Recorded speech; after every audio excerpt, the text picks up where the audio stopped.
All right, and we are live. Thank you for joining us. This is Josh Michaelis with the truth version of the Houndsman XP podcast, and today we are lucky enough to be joined by Mr. Michael Ward. Michael, how are you, buddy? I'm good, buddy. How you doing? I'm doing great. We're going to get into some things, and we're going to talk about quite a bit. But first, I want to get to the most important news of maybe the coon hunting century.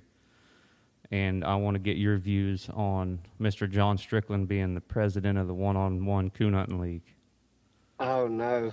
I don't know. I might be a bigger fan of Norm. Oh, Strick's going to love it when he hears this. John's a good one. He likes to brag like a crow like a rooster, but he's a good guy. John is a good dude. But did you watch that? I did, but it was hard to watch, man. Yeah. The video kept going in and out, and you couldn't hear. But no, it could be a pretty good deal if they'd get the right kind of video going. Yeah, you bet. I know that live stuff's just hard to do. You know, with our what we've done where we edit it and stuff like that. I know it's hard, but even live's even harder. So, but anyway, that's the big news of the week. But Right. Michael, I want to start out with, and this is how I start out with most of the guys. And what we're trying to do here is, you know, there's a lot of misnomers and things about competition coon hunting by people that haven't done it or haven't been around it much. And you've been around it quite a while, even for a younger guy. But what most people don't understand is we all got our start basically the same way. And I don't know how you got your start, but I'm guessing it was pretty similar to a lot of these other guys. So why don't you tell me about it? Well, as long as I can remember, I've been coon hunting. My dad was a coon hunter. He hunted several hunts back before PKC was even a thing, and he hunted black and tans. And man, I can remember back. That's when it was fun. I mean, when I was training pups with my dad and stuff like that, and I fell in love with coon hunting way back then. And you know, he loved coon hunting, but he was broke, and he'd train those black and tans, and he'd sell them. I'd get one going, and I remember like it was yesterday, man. I'd come home from school, and I'd be ready to hunt that pup that night, and my dad would done have it sold. So he was using me, but I guess that's how I was paying my rent. But now and then I started hunting a few hunts here and there when I was young, and then I hunted a dog for a man around here and kind of got to hunting for the public a little bit, and then it just shot up from there. What do you remember your first coon hunt, or what is your first memory coon hunting? I'll tell you, some of my first memories coon hunting was just freezing cold, and we don't have cold weather, but it was cold to me. And just being super young, man, I remember I hated it, and that's just dumb to telling yourself, I guess, but we would be shining a tree, and if I wasn't paying attention and my dad would hit that coon squaller, that would scare the heck out of me. And I remember that like it was yesterday, man, and just learning to get out there and not be scared of the dark, and not be on a game and not be out doing something crazy. I mean, it's just, coon hunting's been a blessing to me. You know, it's probably got me in a little trouble, but it's kept me out of a lot of trouble. You bet. What you guys started out with black and tans? Did your dad ever go to Walker's, or did you ever? No, he was a black and tan man, and even when he was still alive, he knew I hunted Walker's because that's what was winning. But right. In all honesty, he wouldn't. If he was alive today and still hunting, he wouldn't feed what I'm hunting. You know. What's the difference between your dad's old black and tans and then black and tans you were starting as a young man versus what you're turning loose right now? Well, the dogs my dad hunted was strictly coon dogs. They didn't say a lot on the ground. When they got treed, they had coons. They didn't run junk. I mean, they were just coon dogs. But we hunted them by themselves, maybe with one other dog.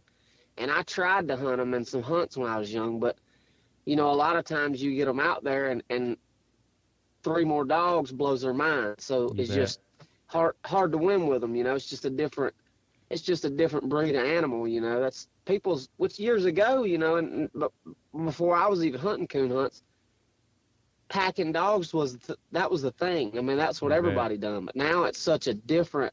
If you ask a man that's 70-year-old, it's just totally different from the way it used to be. You used to want them to be together, but now we all beat and shock and try to get them away from each other instead of letting them do what they want to do, you know? When do you think that happened? Because I mean, I've been a PKC member since 2001, but I didn't hunt a lot of hunts back then. You know, I hunted some UKC hunts, but up until probably about 10 years ago when I really started hunting PKC a little harder, and independent dogs were already a thing then. Because I guess I wasn't around for the dogs that didn't pack, you know, in the PKC hunts. When do you think that happened? When I was a kid, I can remember dogs always being on trees together, and it wasn't like, you know, nobody was freaking out because a dog covered or anything like that. And I don't hunt a covering dog myself, or try not to, but the rules are set up for any kind of dog. You can't be mad when somebody's hunting a covering dog, or if that's the case, we shouldn't have a second, third, and fourth tree, you know. But, exactly. But I can remember when I was a kid, you know, dogs were always on the same tree. And then it just, I'd say 10, 15 years ago, it just started kind of changing, you know. But more in the last 10 years, it's independence, you know. Everybody's driving that in each other's heads. And that's how I like my dogs, but you need to hunt what you like, you know. Exactly. But it's changed dramatically, just coon hunting period, in 10 years. Do you think that a lot of these dogs are being bred more independent, or do you think our training is just getting better? A little bit of both, but a lot of the way the breeding, people's breeding them to be independent, and it's helping in ways and it's hurting in ways. We're line breeding these dogs, and so much, a lot of them ain't got we're breeding independence in them, but we're breeding the heart out of them, in my opinion. Yeah, I think you're right. I do agree with that. You know as well as I do, and we'll talk about this later, that motor and heart and go are 90% of what you have to have in a coon dog to win these hunts anyway. And absolutely. If you don't have that, you don't have much. Exactly. And I think you're right when you say that some of these dogs, you know, the way they're bred now, have been breeding some of the heart out of them just to get some of that other stuff. Yeah, I agree. The way it is now, man, if I was going to breed a female, and I don't deal with a lot of breeding or anything like that, but if I was looking for a stud dog, I would want one that's won something if I wanted to sell pups, but I personally wouldn't care nothing about selling them. But I would look for heart and drive, and somebody that's hauled that dog, and that dog's kept the heart and drive, you know. Yeah. It's one thing for a dog to win for 6 months, but it's another thing for a dog to win for 6 years, you know. We talked about you were hunting your black and tans, and you and your dad were hunting a lot, and you switched over and started doing some competition hunting and hunting for the public. When, at what age did you start getting in casts?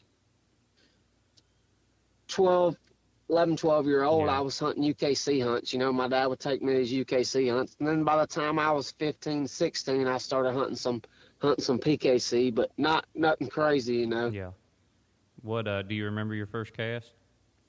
I do. I remember my first UKC cast. I might have been 12. I was 11 or 12, and it was at a little club called Hillsboro, Alabama. Mm-hmm. And my first cast, I got lucky and won in a UKC hunt. Man, I probably cried. I don't remember. I know for a fact the last coon won the cast, and I got down and hugged my dog like he was my best friend. You know? Yeah, you still do that sometimes, don't you? Oh, hey, I'm telling you, man, it's if it don't excite you, if this stuff don't make you mad as you've ever been, and it don't excite you, then you probably need to quit. Let's go over, and I know you won a truck. Have you just won one truck? I've won 3. You won 3 trucks. What else? What's your major wins besides the 3 trucks? I've won 3 trucks. I've won the Super State. I got first in the Fall Super Stakes last year. Yeah. And I got I've been in the finals of the Fall Super Stakes 3 times. I've got first, second, and third. I mean, just finals of big hunts. Everything's a big win now, so it's really not. The prestigious hunt to me is was the Super Stakes. You know, it wasn't the most money I've won in one lick, but it was cool for the dog and all that. Because the trucks, I mean, that's great for me and my bank account and stuff like that. But as far as for the dog, the Super Stakes was the best. You know, because there's a truck hunt every week now. You know. Yeah, still, I mean, ain't very many of us want a truck, let alone 3. Oh, there's no doubt. I mean, it's awesome, but that's just a hunt you go in or like, and you win. Right. I mean, you win 3 rounds and you've won a truck. Right. That's the pro sport stuff, and we'll talk about a little bit that later. But what dog, when you first started hunting and you first started winning, what dog was you doing it with? I was hunting an English dog from Alabama, a guy named Malcolm Carter, a preacher from Coleman here where I live.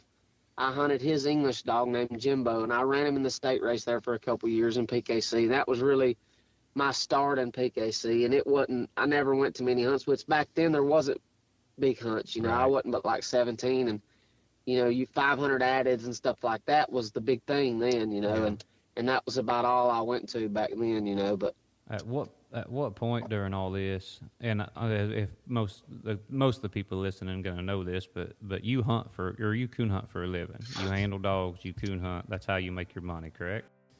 that's it. And so, at what point during all this did you decide that was the career path that Michael Ward wanted to take?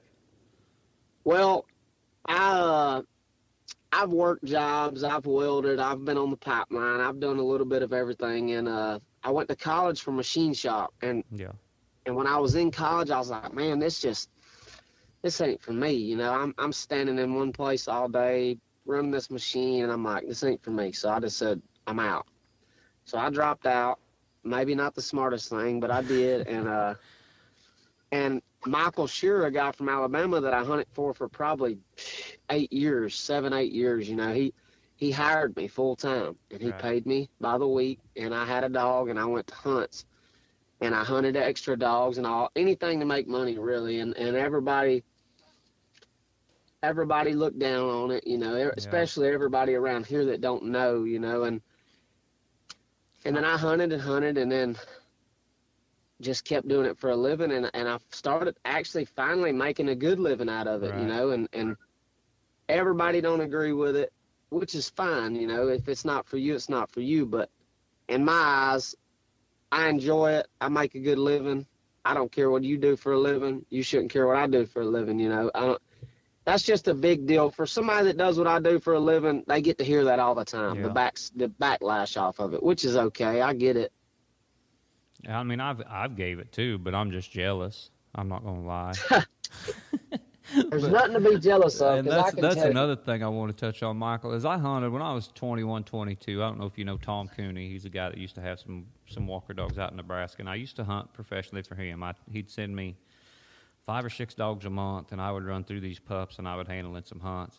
And people, and I talked to Darty about this too, people don't understand how hard this is. And everyone thinks, oh, you know, you're going out to go coon hunting and you do it for a living, and it sounds like great and it sounds like fun, but it isn't always fun.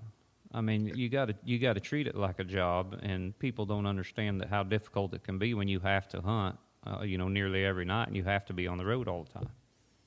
Yeah, it's definitely. I would like to challenge some people that think it's not a job just to follow me for a month, you know. And I'm not saying it's hard. It's just different. It's a different kind of hard. Yeah. Yeah, I mean, we've all been there when it's cold or raining or we're tired or we've done something when we don't want to go hunting that night. When you're getting paid to do it, you still got to strap your boots on and go. Right, or if you're on a 5 or 6 cast losing streak and you're ready to quit, I mean, it's just like anything else, man. If you love it, you need to pursue it, because you never know. I mean, you might not have another chance to do anything. Yeah, that's right. And so you started winning with Shearer's dog, and you started traveling with Shearer's dog, and you said that eventually you got to where, you know, you were making a pretty decent living at it and you were being successful. When did that start? Was it still for Shearer, or was it for someone else? Yeah, it was for sure Michael Shearer. Him and Ashley Guthrie started hitting me up, and I started doing a little bit of hunting for him while I was hunting for Mike, and we had the American Billionaire dog, which his name was just Bill then. Mike owned him. And Ashley kept, you know, calling me, you know, where's a good dog at? Where's a good dog at? When I said, we got a good dog, but I don't know if Mike would sell him. And then I got them two together, and they partnered. And then that was even better for me, you know, because I had 2 good guys that would send me anywhere I wanted to go. And I was super successful with Bill. And and that was a good partnership. I mean, they bought Captain America together, and it was just history from there, really. I mean, we had some super good luck with him. What all did you win with Bill? I won a truck. I won the CHKC truck. I got second in the Super Stakes with him, somewhere around 150,000. Yeah, I knew Bill. I know for a long time, or quite a while. I mean, it's hard to keep a dog, going and rolling in these hunts and winning consistently. And Bill seemed to do it for a lot longer than most. Yeah, I've been lucky with him. He's old and fat now, but I took him to Oklahoma just a few months ago and got him in there too, and won about 10,000 with him. He's a good dog. He's just like all of them. You want to kill him sometimes, but yeah. He's been good to me. Which one's your favorite dog you've ever turned loose? As far the funnest dog I've ever turned loose that's won me the most money is Captain America. The best coon dog I've ever cut loose probably is the cowboy dog that I hunt now. Yeah. But it's just so crazy because they've got areas they're good in. Yeah. Cowboy's good down here. Cap's good up north. And luckily, I've got dogs like that, so I can split them up. I hunt one half the year, hunt the other one half the year. There is a northern dog. You're in Alabama. I'm in North Missouri. We've drawn each other, been to the same hunts and stuff, and there's that northern versus southern dog debate. What do you think about that? It's hard for me to argue it because Cap's a northern dog. I mean, he just is. He can tree coons here, but when he gets in rough hunting, he's looking to get treed. He's not going to tree as many coons. It's not really the amount of coons; it's the terrain. When you take him up north and he can roll around those field edges and crops, that's perfect for him. Yeah. Down here in these big woods, when it's thick and rough, that's not his style. Like Cowboy's a southern dog, in my opinion. He trees coons down here. He's not looking to get treed as much. He can tree coons up north, but when those crops are in, he wants to get in those crops and stuff. We don't have that here. Yeah. What's your hunting like down there mostly? Is it pretty rough? Well, I've got good flat bottoms and stuff, but not big, huge places. It's either rough hills or pretty good river bottoms here, but there's not a bunch of corn or beans or anything. I mean, there is hit and miss, but nothing like y'all have got or any northern state. Yeah. Switching gears here a little bit, it made me think about it. We was talking about debates, and I was talking to Yant and a few other guys about the keeping casts together at all times and the no leash lock rules and all that stuff. And their PKC is thinking about changing that stuff. What do you think about, which they've already changed the leash lock rule? And for the people that are listening that don't understand, is that if all dogs are treed in a cast right now in the Professional Kennel Club, the dogs remain on the leash until all the trees are scored, and then these dogs are recast together instead of getting a dog off his tree, walking it, turning it loose, and then going to score the other dogs. So, but do you think the leash lock rule change was a good one or a bad one? In my opinion, and everybody's got their own, I think it's a good change because the way I look at it is if we cut loose and you're hunting a babbler or whatever, anything you want to call it, whatever, you strike right off the leash and yours blows out through yonder. Well, there's a coon out here 50 or 100 yards that dog has no clue there's even out here. My dog strikes for 50, trees this coon. We wait 5 minutes. We go in here and score this tree, 8-minute shine time. Say we shine at 7 minutes and 50 seconds, we find the coon. So there's plenty of time went by then. We pull off that tree, we're walking a minute, 30 seconds into the minute, the rest of those dogs get treed in there. In my opinion, if you keep this dog on the leash, you're punishing the first dog that treed the coon, Yeah. In my opinion, the first dog that trees the coon should be rewarded. Plus them up, send them on, What you hunted CHKC back when it was pretty big, and they didn't have a leash lock, and a lot of complaining on doing away with the leash lock is that the dogs, and these dogs do go a long ways, and they got big motors, but they're worried about them out hunting their hunting area. Do you think that's going to be a problem? No, mainly, and it could be anywhere, but the only reason is who's to say that you're going to be leash locked anyway? So when you're going to that spot, you can't be guaranteeing that you're going to get leash locked. Yeah. Because what if one dog trails all night? You're gonna have to cut your dog regardless. So I agree a little bit because it's hard to find big places to hunt, but if everything's not treed, you still have to cut loose regardless. So I don't see it making a big difference. I don't agree with leading the dog around on the leash all night. I know when I've seen dogs go the farthest, it's when there's been one treed quick out of the pickup like you were talking. And then you have to take that dog that's obviously pretty independent or it wouldn't have been over here by itself in the first place. And you have to take it to 1, 2, or 3 more trees. And then you have to turn it loose next to them 3 dogs that it just got away from again. And he's wanting to blow out now. Then he's really going to get out of there. You know, that's the times, you know, I've seen that with Bella and Con and Trader even, you know, where they just lining them dogs up next to him made it twice as bad. Right. And the thing is we're supposed to be out here trying to see whose dog can tree the most coons in an hour and a half or 2 hours or however long we're hunting. And you're punishing the dog by leading it around on the leash, in my opinion. Yeah. What do you think about the other proposed rule change about keeping a cast together at all times? Because right now you can, if your dog's treed behind the cast and your time is up, you can go handle your dog and wait at your tree for the rest of the cast to come score it. You know, on occasion it don't always happen. But they're wanting to change it to where everybody has to be together at all times and walk to every tree. You think that's a good idea? Yeah, personally, which I'm young and I'm in shape, and the reason people are saying they don't want to do it is because of, you know, they have to walk so much and stuff like that, and I understand that, but around here it's hard to pull any stuff, you know what I mean? But up north, if I go to my dog by myself and I'm on the edge of a cornfield, my dog's missed this coon by a tree or two, it's the most simple thing for me to do is move him, you know? I mean, it's just too easy to cheat. And it puts a man in a position, as much money as there is on the line, for $100,000, everybody's moving that dog, whether you want to admit it or not. It's just, it's going to take a chance. It's going to take a lot of room for BS out of the sport, you know? I mean, yeah, you might have to walk a few steps, but you also don't have to wonder what went on over there at that other tree. And we've all, I mean, I got in a situation over here at Kinder at the Pro Classic, and, you know, it's $4,000 to split if I get in.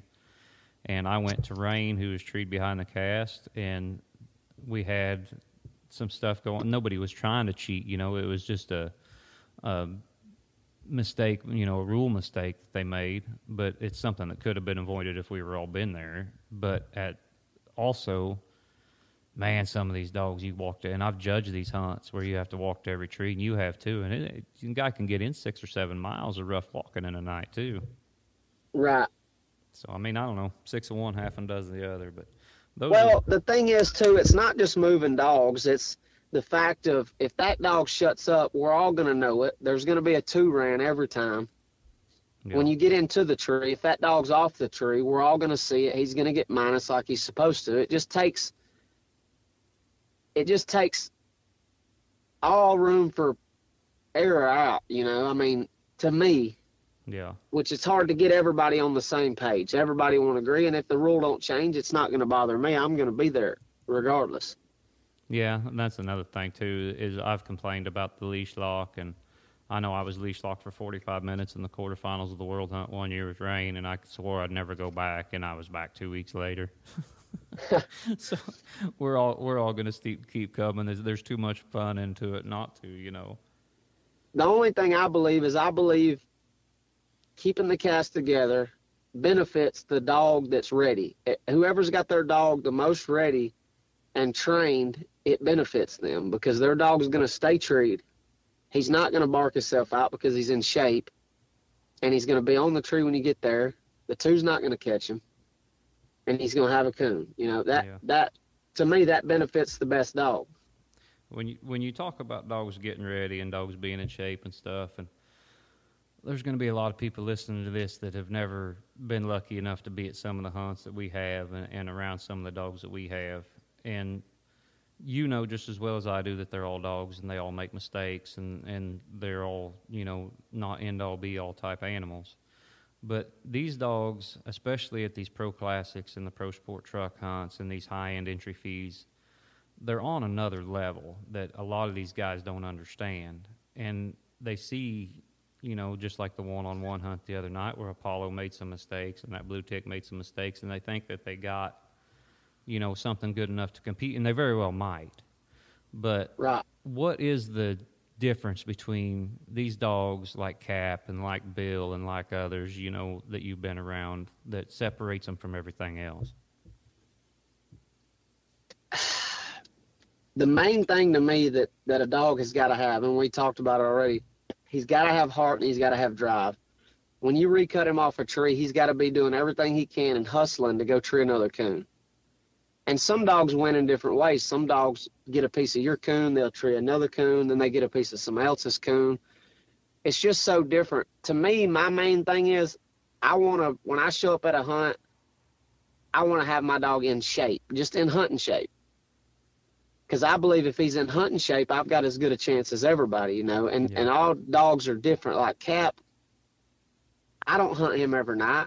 I run him on the road, you know. I'll run him a couple miles 3 or 4 days a week just to keep him in shape. Yeah. Because if you don't hunt or you don't get them active, then when they get out there as hot as it is now, they're gonna be done after that first tree. It's gonna be hard to get them to hustle and go tree another coon. To me, that's the main thing. You got to start with having your dog in shape. How much people? I can't get across to people how much pressure these dogs are under.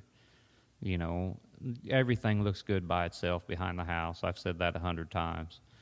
But how would a guy go? You say you want him in shape and you say you want him to do that, but here's a guy that's never been to a competition coon hunt and he wants to start and he wants to know if his dog's good enough. How would you go about getting that dog ready that's never really been in a crowd?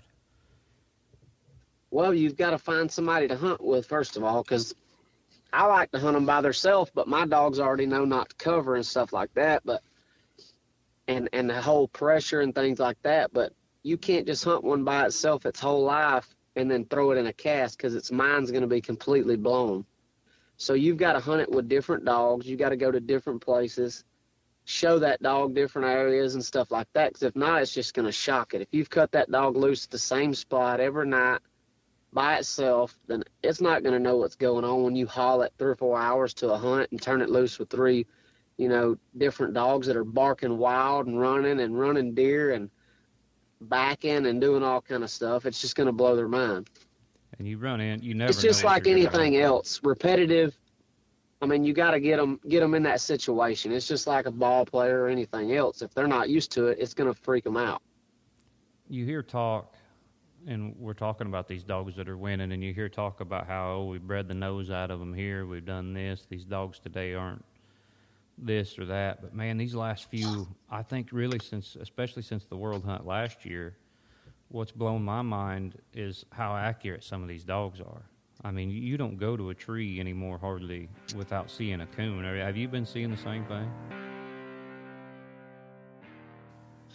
Pretty much down our way right now, it's so hard to tree coons. I don't know why. Maybe it's just lack of dog power, but it's just these coons ain't doing much. But the problem I have with like the cowboy dog, he don't gamble enough, you know. Yeah. And sometimes circles one of these casts and I can't get treed, you know. But Cap, he's totally different. He's getting treed, you know. Every 15 minutes, he's gonna be treed somewhere, you know. Yeah. But it's just so different. There's so many different styles of dogs out there. It's totally different, but they say they're breeding the nose out of them, but it's a lot of way the people train them. You know, a lot of these guys, they turn them loose and they shock them and make them blow out, and they're too scared to slow down because they're scared they're going to get shocked, so they're looking for that hot coon. Yeah, I know you see some, but you see some of these ambush-style dogs in some of these hunts, and, you know, they're in there a mile every drop, and they got a coon in a bush, but it seems to me from the hunts, just the hunts I've been to in the last few months or maybe the last year, that some of that's kind of going away. Right. The main thing is, to me, and I'm not saying my dogs are like this because I like to stomp mine every night, but if a dog is hustling, it don't matter what kind of nose it's got. If it's hustling and it's trying to tree coons, when you cut it loose, you can win hunts. It don't matter if it's hot nose. It don't matter if it's hunting a mile. None of that matters. It's just got to hustle and try. And if it does that, you'll win your fair share. How hard is that to find? That sounds easy. I'll just get me a dog. It's not easy. It you would think a coon dog should be looking for a coon when you cut it loose, but I don't understand. And if I could find out, I think I could be a millionaire. But no, I don't get it. But people think so many different things, man. They think they can take him out here and shock him and change it. They think they can give him a pill and change it. Man, dogs are going to be dogs. That's one thing I had to understand, and I ruined a few dogs in the middle of learning that, you know. But they're just going to be dogs. Are going to be dogs. You get them ready, you go to a hunt, you got the same amount of chance as the other three guys. What hunt you got coming up next? Are you just getting ready for the world hunt, or you got stuff coming up in between? No, I've got that $4,000 entry that pays $50,000. It's at John Strickland's house this next weekend. Yeah, I know that's the last place I seen you was down there at Lebanon. So we'll go there, and then I think maybe the Super Stakes next. Yeah. What do you have for Super Stakes dog? The Cowboy dog. He's a fall 3-year-old. Oh, is he? I thought Cowboy was a senior last year. So you got high hopes for Super Stakes? I hope so. Yeah, I've got high hopes. I don't know what he's thinking. I've never hunted with Cowboy. I've heard a lot of good things. What's this young dog that you and Weed got together? Well, we actually sold him. He's a Zeb 3 pup, 2-year-old fall. Ashley Guthrie bought him from us just last week. I got you. I say he went on a stretch where he looked like he was winning everything you guys. Yeah, he's a good pup. He hustles and looks to get treed. You know, he's a nice pup. Yeah. So you're taking Cowboy out to Super Stakes, and then what do you got for World Hunt? I've got Cowboy and Cap. I'll let them decide which one I'm gonna hunt. Right. Who you hunting for right now? Ike Rainey from Florida. Yeah, and Ike has how many handlers? You tell me, and then we'll both know. I don't know. I don't know a lot. So this is one of the subjects I wanted to get into, and you talk about, and Doherty touched on it too, about how people get on there and say it's a rich man's sport, the money's ruining the sport, all this stuff. What do you think about that? Well, I can just tell you, man, there's never been so many eyes on coon hunting as there is now. It's grown, and anything that grows like this, it's an awesome thing. Ike Rainey is one of the few money men that's in the sport, you know, and he loves it. It's not just him jumping in here throwing around money. He loves coon hunting. He loves to hunt. I've never seen somebody that loves to hunt like him. Yeah. And he's been a blessing to me, and it's not ruining nothing. Now, it's harder to buy a dog now without paying good money for it, but a broke man that can train a dog can make a killing off a dog if he wants to sell it. You know, it's a double-edged sword to me. If a broke man like me, if I didn't hunt for a living and I was training pups, you get the right one, you can get 20, 30,000 for it. You know, it's just, it goes both ways. It's hurt the dog market as far as buying dogs, which you had your Shables and you had everybody else, Guthrie, everybody's bought dogs for big money, but how else are you going to get, if there's not a lot of money involved, how else are you going to get this sport out to everybody else and get eyes on the sport? Yeah, I agree with you there. I mean, I look at dogs. I sold a young female out of my brother's Joe dog last year it was about this time last summer, and for 3 times what the dog was worth, and probably could have got more. And I put a lot of time in that dog, and she was something that wasn't ever going to win the way I wanted to win, but was a very serviceable quality coon dog that could go around and probably win a cast or 2 here and there, you know. And so you're looking at that, and I wish this would have happened 8 or 10 years ago. I wouldn't be stuck with all these old dogs I got now. I would have sold them. Right. Well, the thing is, to me, is you work every day, you've got a job, and you make however much you make a month. Say you make $5,000 a month, $2,000 a month. Now, if you've never got out here and trained a pup and worked on it and hunted it and fed it every day and put up with the bull crap that comes with it, then you don't understand. But if you have, and you hunt this dog for 2 years and you get $20,000 out of it, if you break down your time with that pup and the aggravation you went through, you're really kind of getting screwed. Oh, yeah. I mean, if we're being honest, because if you hadn't done it, then you need to go out there and do it, and then you'll realize why these dogs are selling for so much. That's right. What do you where do you think someone should get started? Say they're getting ready to get into competition hunts, and they've been traveling around to some buddies. They got their dog kind of dialed in. Where do you think they should get started as far as the competition circuit side? Because people are talking about how it's money this and money that, but there's still tons of opportunities to go to a cast. There's a level for anybody that wants to coon hunt. That's the thing. Yeah, there's big money hunts, but look at the opportunity people have to make a living or just make life-changing money in coon hunting. But there's also a level to get started. You've got $30 hunts. You've got $50 hunts. You've got $100 legacy hunts, $200 pro classics, $300 pro classics, $500. Mm-hmm. And then you can step up to a $2,500 pro classic and with 16 dogs, you know. And you don't have to go to every one, you know what I mean? You can go to 2 a year and then work your way up from there. But it can be a money man sport, but it can be anybody's sport. It hasn't changed. There's a bigger level to it. There's steps of it that's went up, but there's still small hunts like there's always been. Yeah, I agree. All right, Michael, anything else you want to talk about? We breezed through this stuff. We need to slow down and see if there's anything else you need to say. Yeah, we flew through it. No, man, anything you want to talk about, I'm here. All right. Well, I tell you what I do is I like to read, and you're on social media. I see you on there every now and then. I like to read a Facebook comment by someone who has not competition coon hunted very much and see what you guys get someone's reaction to it. So I'm on my laptop now. I'm going to step through here. And, you know, the good thing is they're not hard to find. All right, let's see. This guy says that we've already talked about breeding the nose out of these comp dogs. All right. Oh, here's a good one.